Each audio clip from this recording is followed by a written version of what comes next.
Maayong hapon mga kaigsunan ko diak kang Kristo og happy Sabbath. Pila ka oras gikan karon masahop na ang adlaw pan ang atong pagsimba sa Ginoo magapadayon tungod kay karon ang ikapito ka adlaw sa atong Hope Beyond Health Crisis na seminar na ang sa atong speaker si Pastor Charles Nogra, ang Executive Secretary sa Central Visayan Conference. O karon na kagabi ng iyang topic mao ang hope beyond addiction. So nindot kaso ni nga topic akong gi-invite ang mga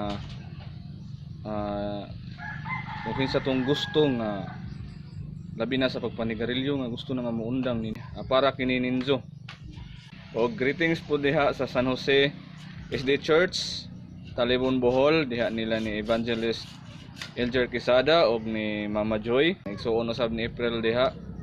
Wala man kita magkasimba, magkaupod pagsimba physically apan nasayod ang Ginoo nga nagaka upod kita sa pagsimba diha kaniya.